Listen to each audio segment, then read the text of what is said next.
حضرات گرامی وقار، نہایت دکھ کے ساتھ یہ کہنا پڑتا ہے ابھی پچھلے دنوں یعنی نیٹ بند ہے، آپ کو پتا ہوگا یہ نیٹ بند کیوں ہے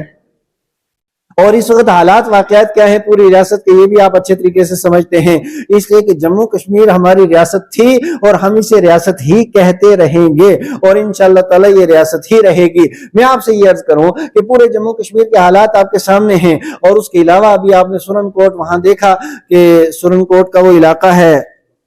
بفلیاز اور وہاں ٹوپی پیر وہ گاؤں ہے، وہاں پہ آرمی نے لوگوں کو مار کے، اللہ کی قسم مجھے کسی نے وہ ویڈیو لا کر کے دکھائی، میں دیکھ نہیں سکا، میں نہیں دیکھ سکا اور نہ دیکھتا ہوں اور نہ دیکھ سکتا ہوں، نہ میرے اندر اتنی برداشت ہے کہ اتنا ظلم ہو اور اس کو دیکھا جائے۔ اب اسی طریقے سے کئی لوگ لاتے رہتے ہیں ویڈیوز، اس طرح کی ویڈیوز میں بالکل نہیں دیکھتا، میں دوسروں کو کہتا ہوں اس کا خلاصہ مجھے بتا دیا کریں، میری آنکھوں کے اندر نہ اتنی ہمت ہے، نہ میرا دل اتنا طاقتور ہے کہ اس طرح کا ظلم و ستم دیکھا جائے۔ ان کو دیکھ کر کے کون سا ایسا انسان ہے جس کو آنسو نہیں آتے ہیں، کون سا ایسا آدمی ہے جو پریشان حال نہیں ہوتا ہے؟ میں کہتا ہوں کہ آرمی کا یہی کام رہ گیا، فوج کا یہی کام رہ گیا، فوج تو یہ ملک کا ستون ہوا کرتا ہے، فوج کا کام ہے بارڈر کی حفاظت کرنا، فوج کا کام ہے دشمن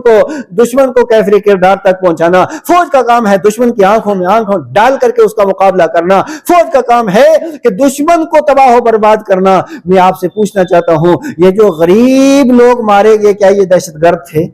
کیا یہ ملک کے دشمن تھے؟ کیا یہ ہندوستان کے دشمن تھے؟ یہ ملک کے دشمن بھی نہیں اور غدار بھی نہیں ہیں، پھر ایسے لوگوں کو مارا اور اتنی بے دردی سے مارا، ڈنڈوں سے مارا گیا، انہیں زخم لگائے گئے۔ کون سا طریقہ ہے، کون سا کانسٹیٹیوشن کی بات کر رہے ہیں، کون سا قانون یہ ہے کہ ایک باعزت شہری کو مارا جائے اور تڑپا کر کے مارا جائے اور اس طریقے سے ظلم و ستم کیا جائے؟ مجھے ایمانداری سے بتائیے کیا اس طرح کا ظلم ہم برداشت کر سکتے ہیں؟ تھوڑا زور سے آواز آئے، کیا ایسا ظلم برداشت ہو سکتا ہے؟ اب اگر اس طرح کا ظلم آپ کریں گے اور پھر آج تو دور اس طرح کا ہے کہ پوری دنیا کے کسی گاؤں کے اندر بھی اگر کوئی بات ہو گئی تو پھر وہ گاؤں کی نہیں رہتی، وہ تو انٹرنیشنل بنتی ہے،